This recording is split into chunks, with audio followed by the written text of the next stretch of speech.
Olá, eu sou Marina Gonçalves, sou Head Comercial da OutServe. Estamos aqui com Gustavo Oliveira, nosso gerente de projetos. Muito obrigada por ter aceitado esse convite. Seja muito bem-vindo. Eu que agradeço e muito feliz em participar com vocês. Bom, aqui a gente vai tratar de um tema muito importante na OutServe, acredito em quase todas as consultorias, que é a qualidade no atendimento. Gustavo, Gu, o que é importante? Quais são os pilares aí de um bom atendimento? Boa pergunta, Marina. Vejo que hoje eu posso citar 3 deles, lógico, são diversos os pilares, mas eu começaria com empatia, tá? O próximo, a agilidade ligada à consistência de entrega e depois o retorno, feedback, equipe, cliente. Legal. Em relação à empatia, o que você mais destaca, o que é importante dentro da empatia? Tá, os principais pontos de destaque aqui seriam, como por exemplo, saber ouvir o cliente, saber ouvir o seu colega de trabalho, o seu parceiro, né, avisar ali de possíveis indisponibilidades, entender que do outro lado tem uma pessoa que tem as suas limitações, né, que nem sempre aquilo que se pede está claro.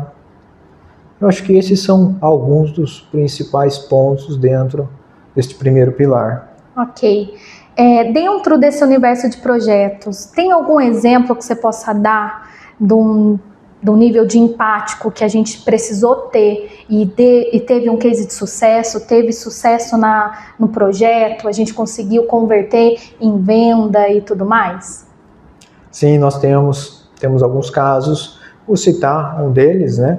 Nós tínhamos um cliente que já havia aí passado por algumas empresas, não teve experiências tão agradáveis com outras consultorias, e quando nós fomos acionados para entender a demanda com ele, e colocamos o nosso time em campo, então nós visitamos esse cliente, entendemos qual foi a rotina sua, seus processos, suas principais dores, se assim posso falar, nós conseguimos entender o que de fato nós precisávamos parametrizar ou desenvolver de funcionalidade para esse cliente, para atender a necessidade específica dele.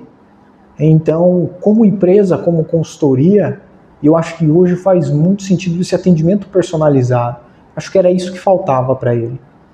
De sentir que o consultor é parceiro, está aqui comigo, ele entende o que eu preciso fazer. Legal.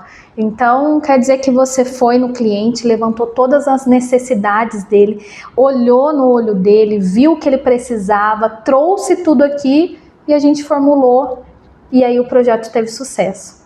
Sim, com certeza. Isso veio desde a nossa área comercial, a projetos, a equipe, as entregas e hoje é um parceiro de negócio, com certeza. Ótimo. Bom, e o segundo pilar que você falou, agilidade e consistência.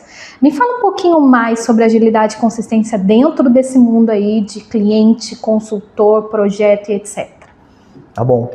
Esse é um tema que hoje, né, considerando o mundo da tecnologia, de prazos às vezes um pouco difíceis de se entregar, eu vejo que a agilidade e a consistência às vezes não caminham juntos.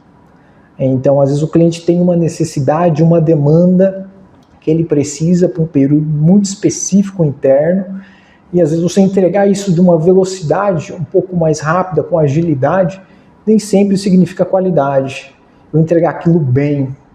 Então eu preciso garantir que aquilo que o meu time faz e entrega para esse cliente, ele tem consistência. Eu estou entregando algo que agrega no dia a dia dele, e não simplesmente fazendo uma entrega que eu diria que acaba não resolvendo todos os problemas do cliente. A gente não consegue mapear todo o cenário, talvez. Ótimo, Gu. Então vamos lá. Então dentro ainda desse pilar, você como gerente de projeto, essa experiência, como que você lida com a expectativa versus realidade? Porque a expectativa é na venda ali, né? Vendo, cronograma, tudo ali bonitinho. E aí, como que é a realidade? Como que a gente consegue ter agilidade e consistência na realidade do projeto, né? A otimização de tudo isso? Você tocou num ponto bem importante e, de fato, né? Quando a gente finaliza o período da venda, há um período em que o cliente fica ansioso para iniciar o projeto, né? Então a gente gosta aqui internamente de ter todos esses processos internos. Quer ter um bate-papo com o comercial, traz o cliente para essa reunião. Ali a gente, de fato, entende o que foi vendido, da parte do cliente, o que ele comprou, o que foi adquirido. E aí a gente tenta encaixar no cronograma a necessidade de entrega do cliente ao melhor recurso. Então, em alguns cenários, eu vou precisar de alguém que tenha uma parte técnica muito forte. Em outros cenários, eu preciso de alguém que tenha a parte de processos muito clara. E unindo isso, é lógico que o ideal é que eu tenha a parte técnica alinhada com o processo. Aí eu consigo fazer um mapeamento completo de todos os cenários, de melhorias, cenários que não estão mapeados ali com o cliente. O que a gente desenhou pode sair um pouquinho fora do cronograma, mas é importante ter esses pilares alinhados. Ótimo.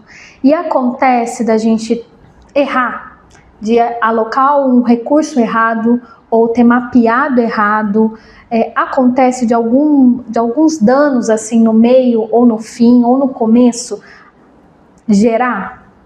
É comum.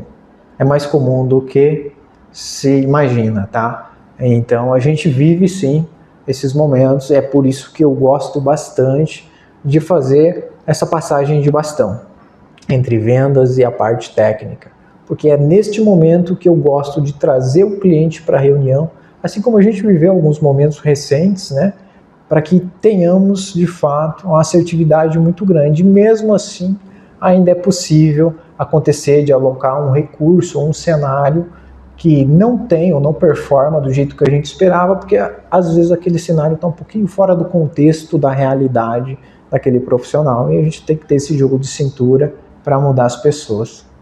Ótimo, Gu. Então, se a minha memória tá boa, a gente já falou de 2 pilares, então agora a gente vai pro terceiro, segundo o Gu, né? Os 3 maiores aí, mais essenciais, que é o feedback.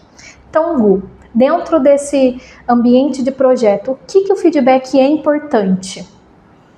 Bom, deixa eu contextualizar para ficar um pouquinho mais fácil. Tá. Para mim, o feedback, se a gente colocar, por exemplo, um sistema de chamadas, vou usar esse exemplo, em que eu altero o formato de atendimento, a gente coloca alguns processos durante o período de atendimento, e eu vou sentir, né, esse processo, esse novo formato de atendimento, por exemplo, 4 semanas.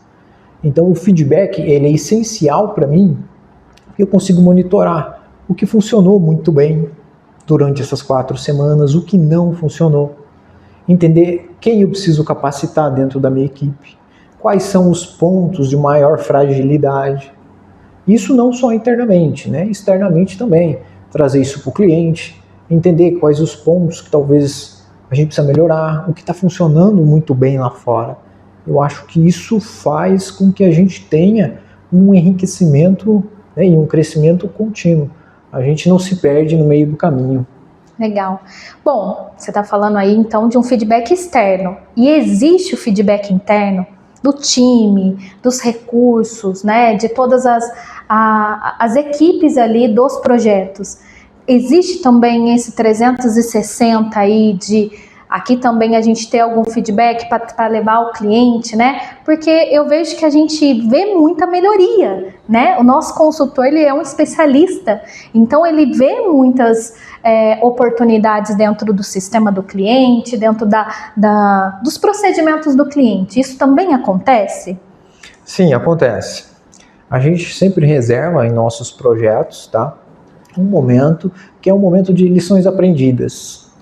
Então a gente vem ao longo do projeto mapeando alguns riscos, alguns a gente consegue aceitar, outros infelizmente não dependem de nós, é preciso ignorá-los, mas sempre há um momento de lições aprendidas. Então é aquele momento em que eu pego o meu especialista, a gente entende tudo aquilo que estava no escopo, é o momento que a gente define pontos que podem ser melhorias, que podem ser apresentados ao cliente dentro daquela recente implantação, pontos de maior fragilidade. Então é muito comum que a gente tenha isso internamente. Esse bate-papo agrega demais, tá? Isso não só no dia a dia de projetos, né? A gente tem parte de sustentação por completo, né? Parte de desenvolvimento, trazer novas tecnologias para dentro da OutServe. Então, sim, esse momento acontece aqui dentro. Ótimo, Gu, muito obrigada. Bom, para finalizar aí, então, esse bate-papo legal, se você fosse resumir em uma palavra, qual palavra você definiria como qualidade no atendimento? Olha, vejo que uma palavra para resumir todo esse contexto hoje seria compromisso. Compromisso com o cliente, compromisso com a autoserve, com as nossas crenças, com os nossos valores, com aquilo que a gente acredita ser correto. Compromisso com você mesmo. Compromisso com o próximo, ou seja, garantir que parceiros, colegas de trabalho, né, tenham todo esse envolvimento. E eu acho que quando a gente tem o compromisso, né, com tudo aquilo que a gente se propõe a fazer, o resultado é a qualidade na entrega. Muito legal. Nossa, fiquei sentida agora. Então, gente, com esse compromisso aí de trazer as melhores práticas aqui da autoserve para você, a gente finaliza o nosso bate-papo. Muito obrigada, Gu, de novo. Por nada. E até Tchau, mais, gente. pessoal.